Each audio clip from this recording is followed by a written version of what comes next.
morning, everyone, and I'm really glad to be here today and to have the possibility really to exchange with you. I will talk about this experience, this research I had with the first solar energy cooperative in favelas in Rio de Janeiro. I'm going to speak more about their experience and, let's say, their strategy of structuring as an energy community. So very important disclaimer. So I will talk really about a very situated political economy of the energy transition, considering the context of Rio de Janeiro, which is a city also characterized by very strong urban inequalities that are also very visible and tangible in the electricity infrastructure, and this is both in terms of physical access, like the precariousness of the infrastructure, and also economic access, so in terms of affordability of the service. So these aspects also particularly influenced the emergence of the first solar energy cooperative in favelas, which I'm going to present today. It's called the Revolusolar. And it's also the first, I would say, initiative, a very bottom-up initiative around energy in general in favelas. So I've been working on question of energy access since 2009, and this initiative was born in 2016. So I could follow, let's say, a bit of a historical process of their emergence. So another point, compared probably to the energy communities that you are working with, so this is not off-grid systems. They are very in the very center and the southern zone of Rio de Janeiro, so they are very on-grid. But I think it's still very interesting, their emergence, because they still try to really challenge somehow the power relations or the forms of participation that are, let's say, established through the centralized electricity system. So in my presentation, I will propose more a reflection around how this trajectory, or the trajectory of this initiative, enable also to think a bit beyond this situated geography, and how the energy transition is also shaped by processes of social mobilization. So I'm talking also from a Latin American context, so this needs also to be clear, which is also obviously very different in terms of politics from the context you have been working with. So this process of social mobilizations that are constituted spatially, and how these new forms of organization also enable somehow to place the energy transition in at the core of new institutional spaces at different levels, shaping somehow the urban political economy of the energy transition. So I followed this initiative since 2016, as I said, through more participatory observation. We can talk a bit more about the method maybe later, a different moment in time, and also a lot on social media. As you will see, a lot of pictures from their Instagram space, and I have the right to show all these pictures today. So I'm going to start with very briefly some basic lenses through which I will present a bit my story today. So I know that I'm in the right place. It's a very heterogeneous public here, but it's important to, my starting point is really the question of geography and space. I'm an urban planner as a basis. So to really think the situatedness of the energy transition, the work of Vanessa, but also of Joshua, Idalina, etc., and various other scholars, I've urged also to think the plurality of pathways to the energy transition, but also the geography of the political economy in which the energy transition takes place. So to really think about the forms of differentiations, the type of different scales, and the type of different sites through which progress towards more democratic structure of control of energy are somehow negotiated. So I think this perspective is particularly useful to think about more the geographical conditions that afford the transformation of energy systems, but also the other way around. So how the transformation of energy systems enable to shape space, so as a more mutual relationship. So my presentation will go a bit more in that direction. So there is still a limited knowledge about the energy communities, especially in urban context of the south. We can also think a bit more wide about that. But for the context now in Rio, I was interested in understanding how these initiatives shape the governance of the energy system, but at the same time how this initiative is enabled to shape a more structural transformation in terms of challenging some power relations in and beyond the energy sector, in context also of very strong inequalities. So to consider also these questions, as I said, I'm an urban scholar. I also take some ideas from planning theory, and I use specifically more ideas from insurgent planning. I don't know how much you are familiar with these theories, but just very briefly, but the idea is that insurgent planning try to highlight, let's say, the oppositional practices that communities developed to change existing power relations, including their built environment, and especially in context of the South, let's say. According to Miraftab, insurgent planning practices are considered counter-hegemonic, transgressive, and also imaginative. They have to imagine a different type of future.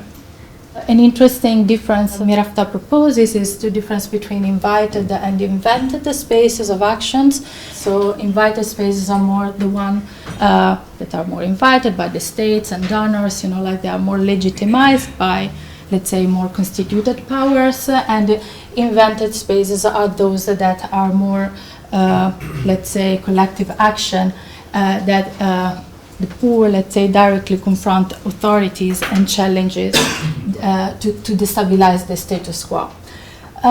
So I think that this kind of conceptualization is quite interesting, especially because most of the time grassroots or bottom-up initiative, they just move between these different type of spaces. It's not one or the other, but they just move between these spaces to try to reach their goals.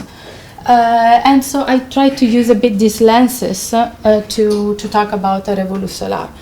But because it's obviously a very contextualized history I'm going to present, I need to present a bit more about the context of Rio de Janeiro. So I don't know how much you are familiar with Rio, but is, as I said, it is a city characterized by stronger urban inequalities in terms of urbanization, distribution of resources, and also urban infrastructures.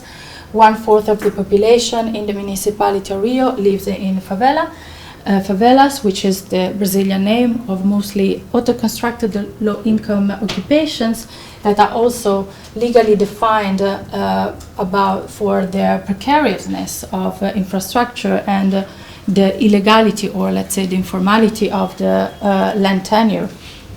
So you have a picture here. These are more favelas of the southern zone that are located in the richest area of the cities, where they are located in hills.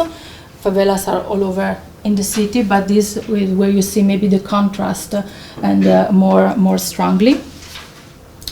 It's also important to specify that policies in favelas have dramatically changed over the last century. So until the end of the 70s, policies toward favelas were more around their eviction, and since the 80s, it's more related to policies of in-local rehabilitation, especially through upgrading measures.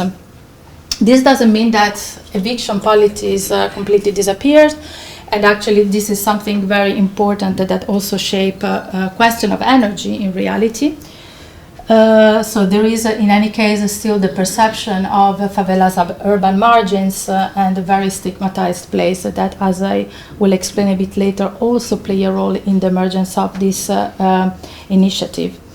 So over the last 15 years, Rio de Janeiro has been undergoing very dramatic transformations, especially with the organization of several mega events, the World Cup, Olympics, etc., which also had a very important impact on the policies on favelas. So evictions also of favelas in some strategic areas of the city, but also what has been called pacified police units. So the occupation of a certain number of favelas by police in order to, let's say, reestablish a kind of state control in gang-controlled favelas, and also create a kind of a more secure and safe space for investments and the touristification of the city. So it has been a very controversial, let's say, policy that now completely failed, and also this policy is considered part of the past, but as you will see, is exactly in this context that opens some opportunity for the realization of this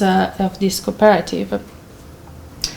And in terms of electricity, so favelas are electrified, officially electrified since the end of the 70s. So Rio de Janeiro is considered universalized. Everybody has access to electricity, so this is not really a problem per se. But of course, we can say that there is a more heterogeneous panorama of energy access that is there.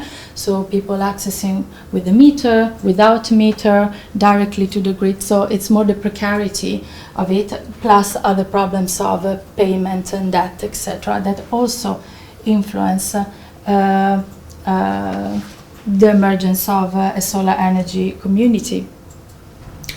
And also since the 90s, and with a big impulse also during the pacification process, they start really to regularize electricity access.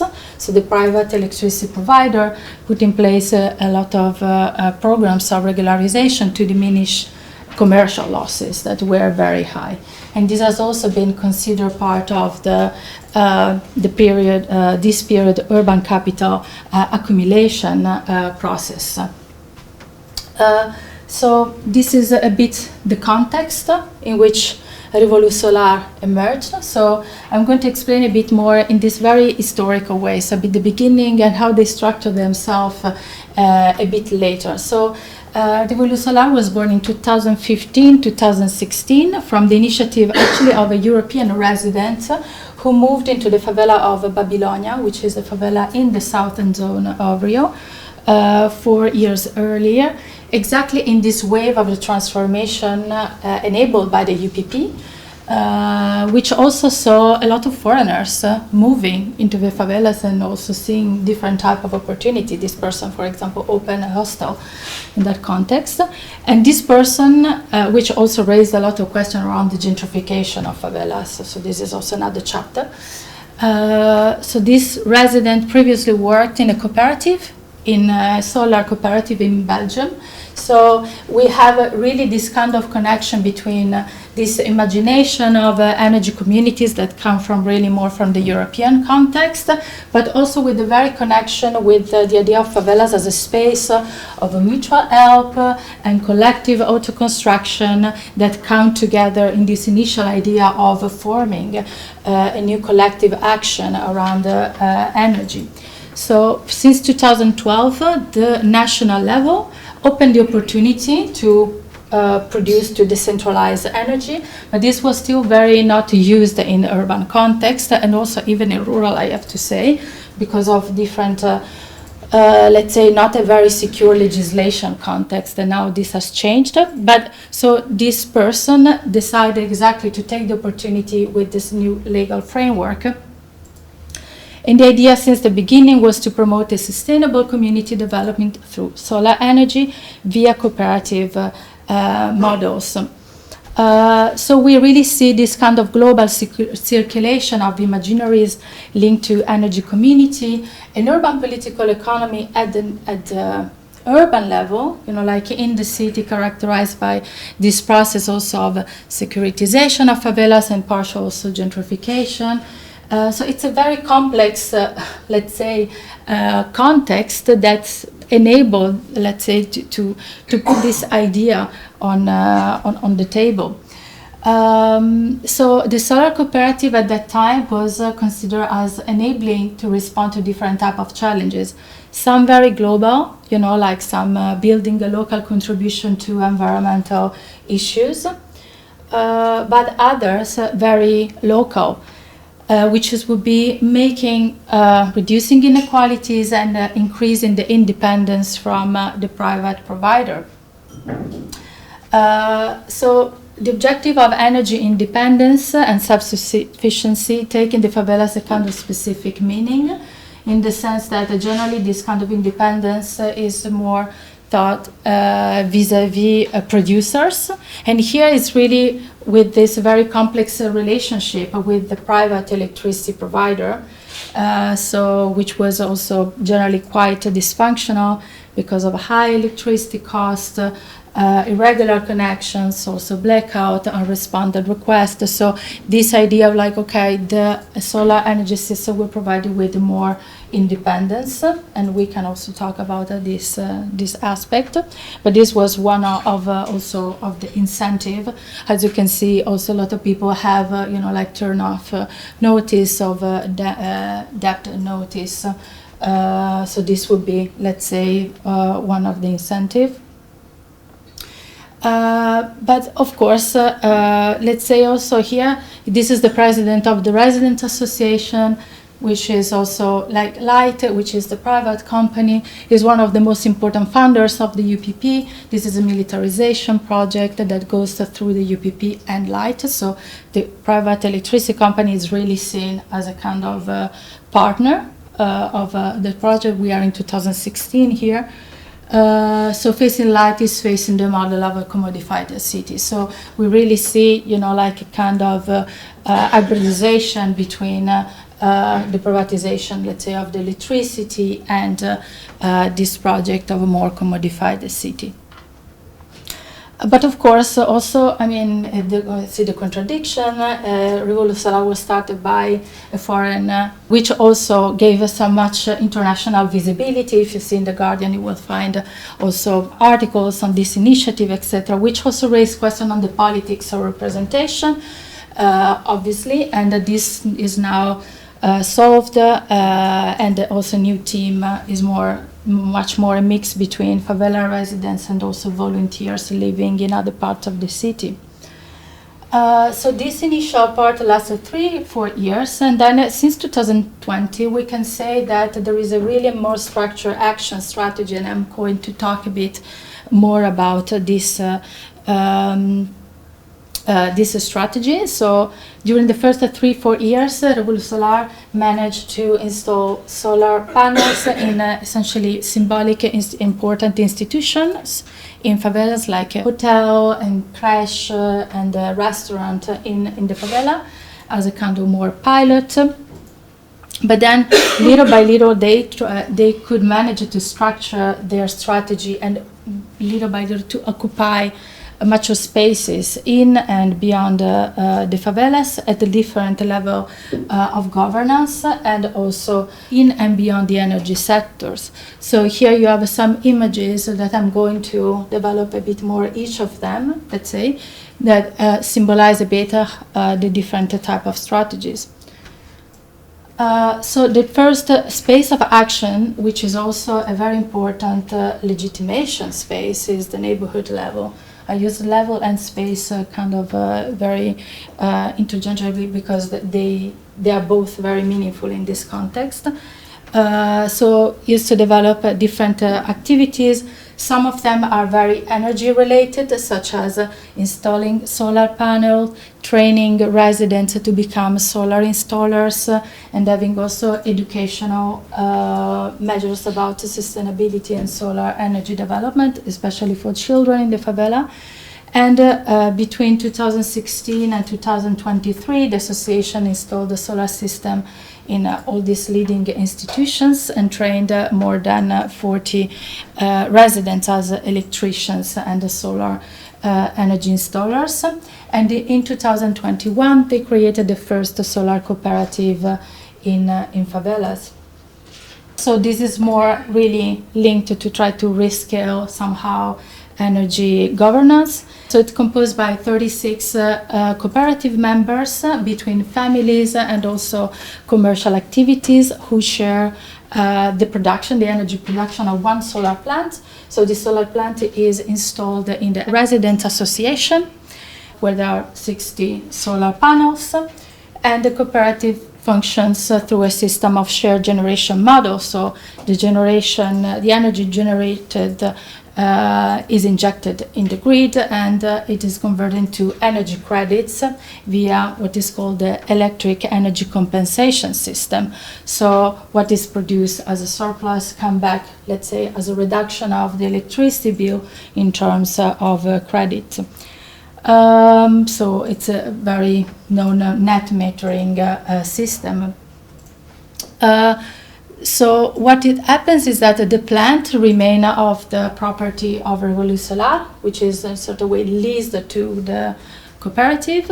So the cooperative also pay through an amount every month to a special fund that is used to maintain the solar plant and all the type of maintenance and activities that there are around Revolut Solar and the cooperative.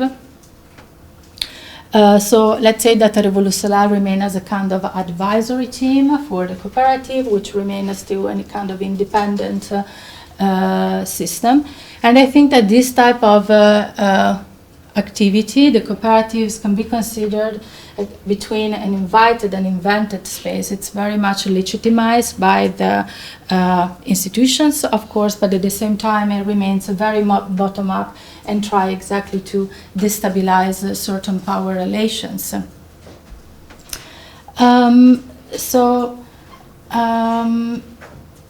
And especially in terms of inequalities.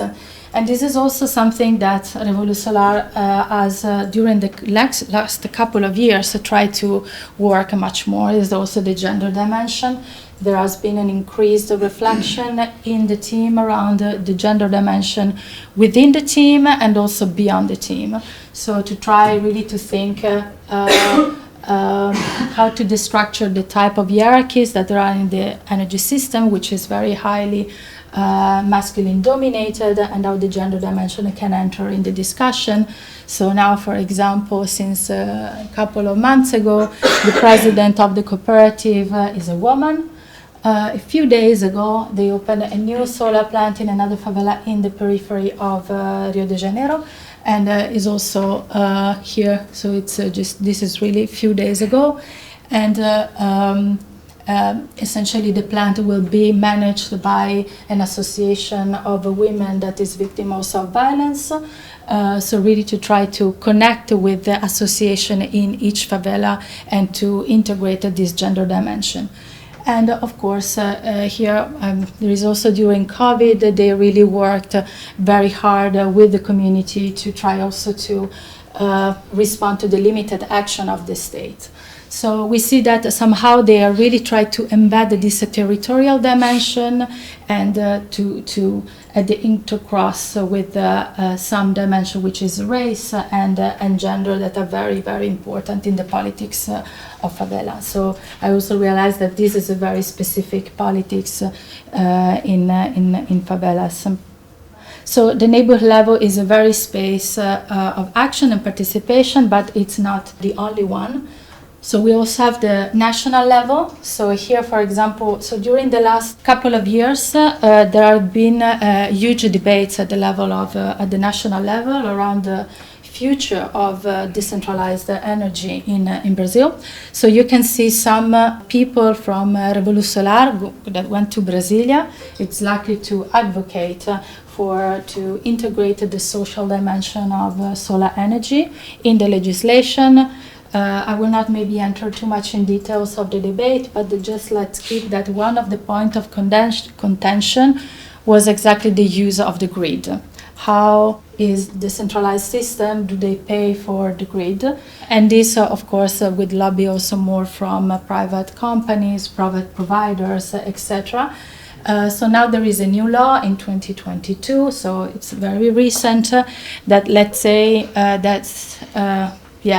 took in consideration some aspects, let's say to still facilitate the development of solar energy.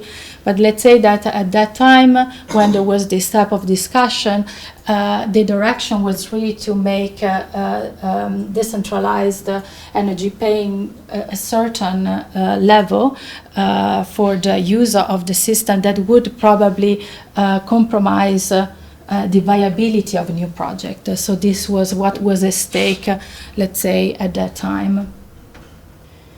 And here, again, it's very, very recent. Here we say another type of advocacy action, or aiming to really get to support to some politicians. So here you can say here is Ginei and Eduardo. So these are community leaders. So I don't have the time to explain a bit more the composition of the teams. We can talk about that if it's interesting later.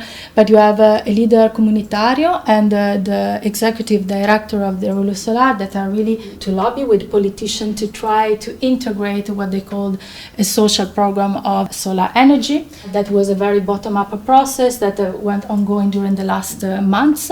A very open process. Everybody could participate on that. And actually, I mean, it has not been formally, let's say, approved, but somehow the new Minha Casa Minha Vida, which is the federal housing program for the poor, essentially, will have solar energy mandatory, and this is something from really the last weeks, meaning that, we will have probably a boom of solar energy in low-income housing, at least in the Minha Casa Minha Vida. Another space is also the municipal level. I was also talking a bit with Dalina about that. So there is often a disconnection between energy and the urban.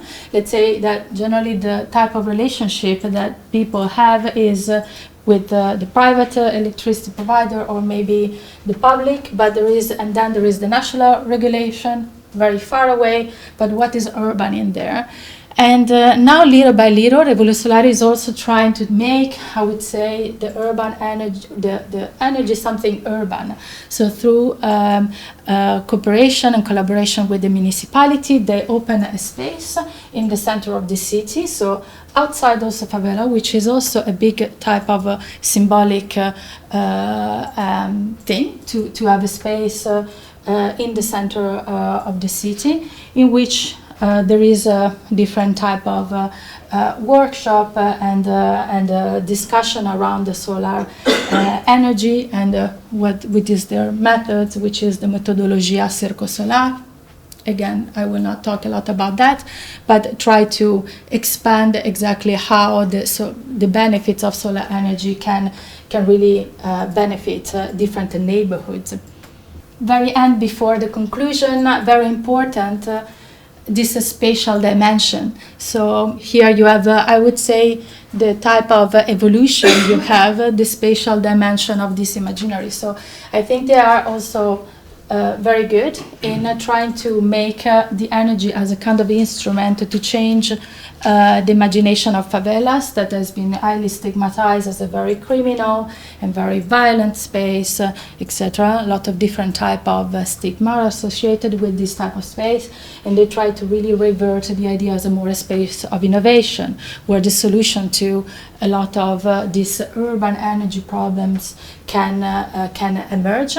And here you have, for example, this is the starting point, which is like energia nossa, so the energy is ours. This was 2016, and here we have Google Meet, that is energia que vem da favela, so energy that comes from the favela. So we really also have this type of shift in terms of language and valorization of the space. And here it was a series of let's say small articles that I also participated to write how to make more accessible to energia que vem do povo, so energy that comes from the population, I would say, I don't know how to translate. So to say, okay, how the favela can also inform, can also be this type of actors. So to conclude, we can also wonder about the long-term politics and consolidation. I have also depicted, I would say, quite of a positive and very confident image of this initiative, also because I generally think that the thing they are doing is quite revolutionary, I would say, in the context of Rio de Janeiro that I know since a while. But of course, there are a lot of questions that needs to be thought. One of them is really the capacity also to consolidate their territorial anchoring. I think this is one important thing. Their scale action and also I would say to improve the relationship with the centralized grid. I think there are always competing other systems, let's say. It's not that the centralized grid is really let's say a competitor, but to decide to be part of a cooperative, maybe you also need to still remain very regular in paying your bills. You cannot do any illegal connection, you have a lot of let's say aspects that are also not completely there. Can also be some barriers, and also it's important to think about the political expectations. Sometimes maybe people think that they will just stop to pay for the electricity, then they will be free with the solar energy, and this is not all, of course, the case. We have a reduction, but what happens if, this month it doesn't happen? So it's a constant work, I would say. And this is finished. Thanks so much.